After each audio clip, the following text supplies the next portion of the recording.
Jadi Cik Rudi dah bersedia? InsyaAllah, boleh. Okay. Boleh ya? Okey. Saya cuma risau gambar saya tak ada je. Itu tak apa. Tapi Cik Rudi boleh nampak saya kan? Ya, ya. Okey. Jadi Kita teruskan. okey. Jadi kita punya topik pada hari ini Cik Rudi adalah career developing. Ya? Developing. Yeah. Dan apa yang selalu yang bermain berdiminda graduan-graduan yang bakal memulakan ke alam pekerjaan. Jadi yang pertama kita mulakan dengan job hunting dulu. Okey. Kalau Encik Rudi dah bersedia, kita mulakan dengan job hunting, iaitu bagaimana graduan-graduan yang akan menamatkan pengajian tidak lama lagi, macam mana ingin melangkah step yang pertama, iaitu job hunting itu. Jadi boleh Encik Rudi kongsikan? Okey, ada beberapa perkara lah bila kita buat job hunting ni. Macam kita nak pergi, kalau kata-kata kita nak pergi hunting kan, job hunting, kita nak pergi cari kerja. So bila kita kata job hunting kalau kita nak pergi memburu pun kita nak kena tahu apa kita nak buru. Betul tak? So, apa kita nak buru, apa kita nak kejar, apa kita nak cari kan. Kalau kita nak buru, katakan nak buru rusa. So apakah peralatan yang kita nak bawa? Adakah kita nak bawa nak pakai panah ke, nak pakai senapang ke, pakai pistol ke. So kita kena tahu senjata kita nak bawa. Jadi in terms of job hunting, kalau kita kata nak cari kerja ni,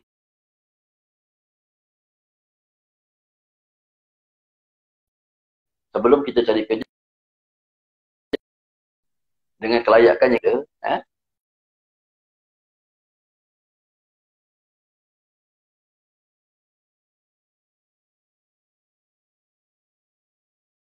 kebanyakan kerja ada kerja kan. So dekat mana yang macam mana kita nak tahu yang kita ni layak kat mana. Jadi kita kena ada buat research dulu lah.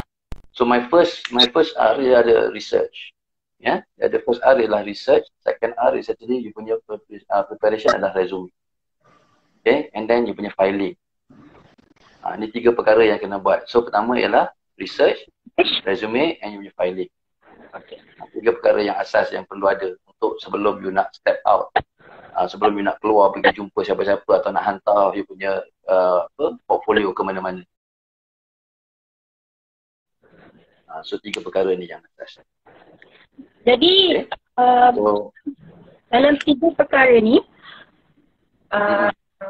para graduan yang akan menamatkan pengajian mereka ni, benda yang tiga ni adalah benda yang setiap company akan sediakan atau apa? Benda ni orang tak sediakan. You yang kena buat preparation sendiri. Untung zaman sekarang information is at your fingertips, dah ada dekat handphone apa semua kan. So you kena buat first sekali lah research. Kena research. Okay, bidang saya adalah ini, saya belajar ini, saya nak meneraju dalam bidang ini, so kena cari apakah tempat-tempat yang sesuai. Kan? Kat mana company-company yang saya boleh masuk. Kalau bidang kerajaan, jawatan-jawatan apakah saya boleh jawat. Perkara-perkara macam tu. Jadi kita kena buat research. Tak boleh main random mantap. Okay, saya ada kelulusan ni, saya nakkan kerja, saya nakkan kerja. Nak kerja apa? Kerja yang macam mana? Kan? Do you have in your mind or not? You ada mindset tak untuk, saya punya kerja saya nak macam ni. Saya nak orang yang macam ni. Kadang-kadang ada orang bila dia tak tahu. Contohnya dia masuk engineering, kan? Lepas tu dia terjun dalam engineering, rupanya baru dia tahu, engineering ni rupanya kena outdoor, kena panas, berpeluh-peluh kerja. Bukan kerja yang duduk dalam office. Kan? So dia tak tahu, dia tak sedar yang kerja engineering sebenarnya outdoor. Kan? Jadi bila tiba masa dia kerja, dia tak tahan. Alah, dia berhenti. Walaupun gajinya besar. Jadi kita kena tahu expectation. Dia kena ada expectation juga. Apa expectation awak terhadap kerja tu? Kan? Bebanan-bebanan tugas dan sebagainya. Tanggungjawab yang perlu digarap. Benda-benda tu kena tahu. Jadi research tu kita kena buat menyeluruh. Kena tahu what's the company like. Kan? Kerja kat company tu macam mana? What's the background of the company? Kan? Company ni besar ke tidak? Mampu tak company tu bayar gaji yang saya nak? Contohnya. Saya nakkan gaji sekian-sekian. Boleh tak company ni bayar gaji sekian? Kan, dengan jawatan yang saya mohon, yang saya apply. Kalau tak nanti, bila company bayar gaji tak cukup, Oh tak cukup lah, kerja tak best. Saya nak kerja kat company saya lain pula. Bila kerja lain, oh company ni tak best, nanti kerja kat company lain. Inilah problem yang selalu kita hadapi. Sebab tak ada apa, tak ada preparation. Research tak buat. Jadi bila research tak buat, main hentam je nak kerja mana-mana. Kan? Semua orang kerja nak kerja kat Petronas je. Kalau yang engineering lah, nak kerja kat Petronas. But do you know how to work? Bila kerja kat Petronas tu macam mana environment dia? What is their expectation? Ni benda-benda yang kita kena tahu. Expectation company tu macam mana? Kan? Bila you nak minta gaji besar, apakah expectation company? Kan? Boleh minta gaji berapa ribu pun. Company boleh bayar. Kan? Macam Astro misalnya. Dia sanggup bayar walaupun kerja buat sales, buat marketing, dia sanggup bayar gaji berapa. Tapi boleh tak you capai KPI yang dia kendaki? Itu contoh. Jadi ini yang kadang-kadang graduan-graduan terlepas pandang. Dia ingat dengan hanya sijil, dengan hanya degree yang ada tu boleh jual. Sebab saya jadi, dulu saya bekerja dengan beberapa HR dalam company yang besar, corporate company. So when we work in a corporate company, kita tahu ada banyak subsidiaries. Ada macam-macam syarikat kan dalam tu kan. So bila kita nak ambil staff, kita kena tahu what kind of people that we want to add in. Kan? Saya menghadap resume ni bukan menghadap sikit-sikit. Banyak, beratus-ratus resume menghadap. Jadi kita tengok, tahu, lama-lama kita tahu, boleh baca dah. Resume ni resume tipu ke, resume ni ada qualification ke, bagus ke tidak ke, kita boleh rectify resume. Jadi boleh kata saya boleh berani cakap hari ni.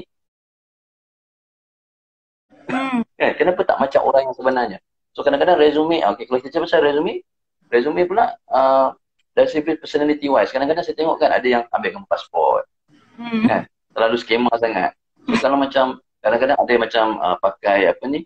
Pakai dah lah background very gloomy, lepas tu pakai tudung pun gelap. Jadi lepas tu muka pun tak ada seri. So macam mana kita nak tengok lama orang ni macam tak inviting. So macam mana kalau you nak jadi management level? Macam mana nak pergi executive level? So orang pun macam oh tak boleh lah. Kan? So kadang-kadang ada resume sendiri dah rejected. 99%. Bukan 70%, bukan 99% rejected. Sebab saya kata ni kita tukar, kena repair. Kan? Then when they come back, saya kata bila saya tengok okey, semua dah okey, saya kata okay, now you proceed to take job. And after dia orang dapat resume yang baik tu, dia orang biasanya pergi, dia orang dapat job. Ada few tricks dalam resume tu, macam mana nak dapat.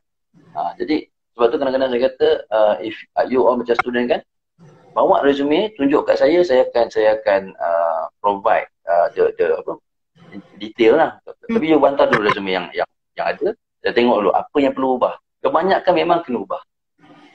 Kebanyakan memang ada, you kena tukar. Gambar tukar ni, cara you present, cara you apa. Tukar semua sekali. Kadang-kadang ada yang kena tukar semua. Semua kena tukar. Kadang reference tak ada. Minta maaf Encik Rudy, maksudnya cara persediaan resume pun memainkan peranan lah dalam memainkan peranan. Ya. Okey, kadang-kadang dia orang buat silap benda-benda yang macam simple je. Kenapa you nak tunjukkan semua benda? Kan? Asal cakap dalam resume, always show your strength, never show your weakness. Ya. Okey, contoh macam kemahiran bahasa. You belajar bahasa, you tahu bahasa Inggeris, bahasa Melayu. Tak payahlah tunjuk you ada excellent, poor. Kalau poor tak payah tunjuk. Kan? Fair pun tak payah tunjuk. Kalau you are good, excellent in English, okay, you are excellent in English. But you must make sure that everything your English is good. Kadang-kadang silapnya budak-budak dia kata dia Microsoft Word dia bagus. Kan? Dia kata dia boleh pakai komputer sebagainya. Tapi bila kita tengok cara dia typing resume pun, ini macam tak reti justification je.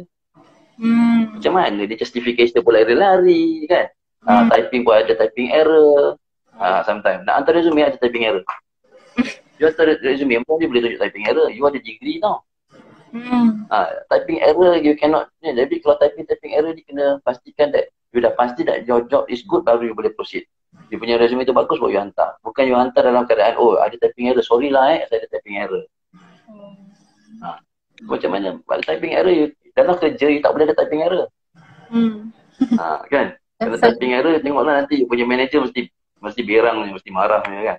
So you tak boleh buat macam tu. So benda-benda yang kecil-kecil, small matters ni kadang-kadang kita yang duduk dekat HR, yang duduk dengan ni board of HR ni, dia akan perhatikan ni tak boleh.